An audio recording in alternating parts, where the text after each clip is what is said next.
তেল দিব,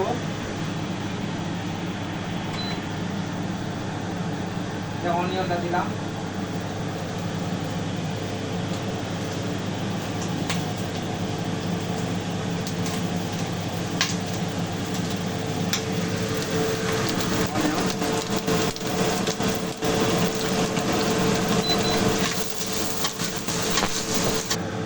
দিয়ে দিব, গার্লিক, হ্যাঁ যেটা বাংলা ভাষায় রসুন বলা হয়, এটা দিয়ে দিলাম, গাজরটা দিয়ে দিব।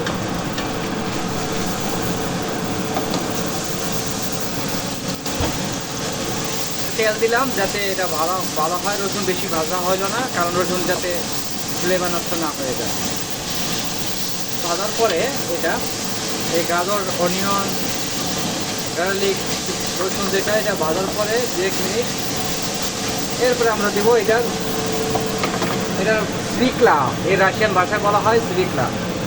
এটা 50% আমরা এইভাবে দিয়ে দিব, 50% রেখে দিব।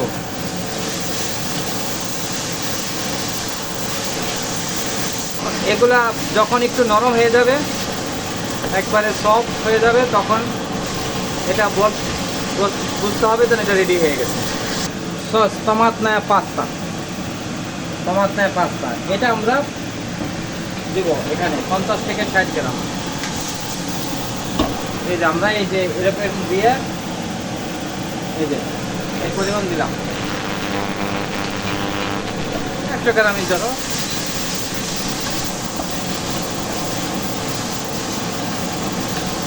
এই যে ভাজি করতেছি টমাটো পাস্তা দিয়ে।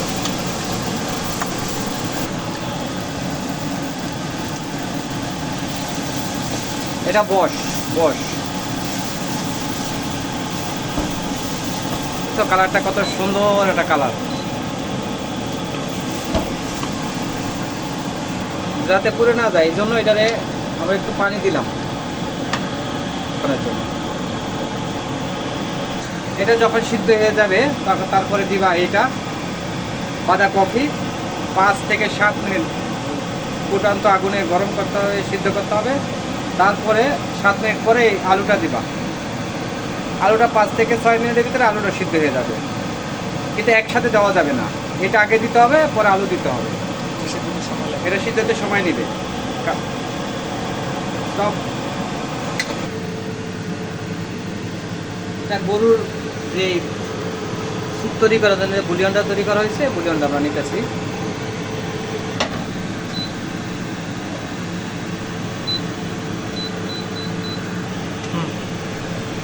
এখন আমরা এর ভিতরে পানি দিব, যে বুলিয়নটা,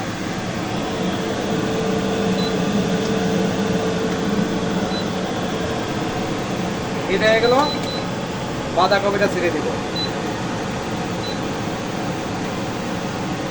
জাস্ট বাঁধাকপির 5 থেকে 7 মিনিট পর আমরা এই আলুটা ছাড়বো, 5 থেকে 7 মিনিট পর।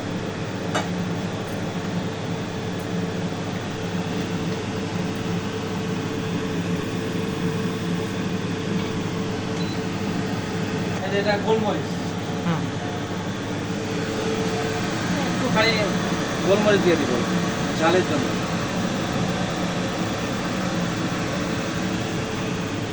তারপরে একটু আমরা এটা গোলমরিচ পরে আমরা একটু জিরা দিয়ে দিব, জিরাটা না অপশনাল, টেস্টের জন্য একটু দিয়ে দিব, কালারের জন্য, এটা অপশনাল, দিলে হবে না দিলে হবে জিরা। হ্যাঁ, আচ্ছা আমরা এরপরে একটা তেজপাতা দিয়ে দিব, 2-3টা তেজপাতা ছেড়ে দিতে হবে।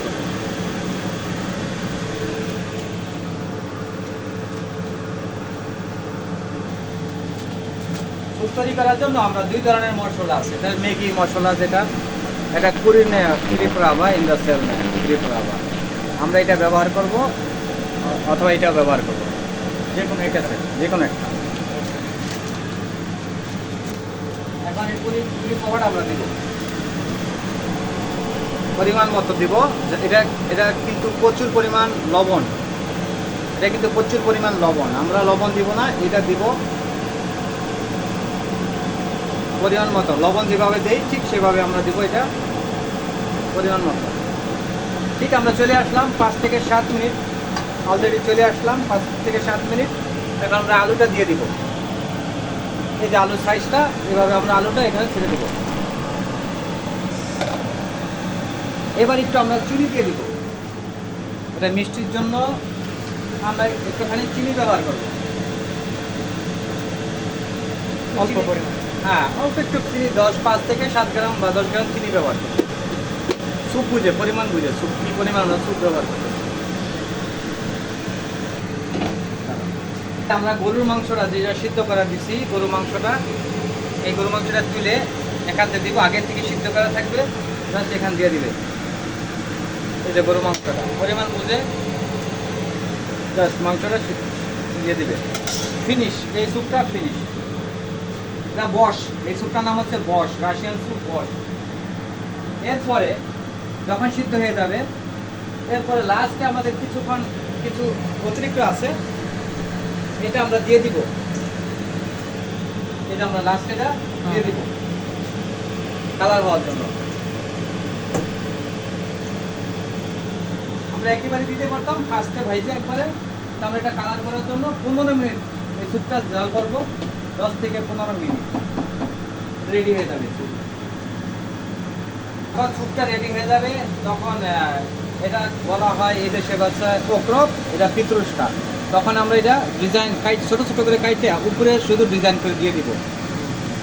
যখন আমরা সার দিব কাস্টমারের, তখন এগুলো কাইটে ছোটো ছোটো করে উপরে এরকম উপরে দিয়ে দিব, তার সেটাই দিয়ে দিব। শেষ, এই স্যুপটা কমপ্লিট।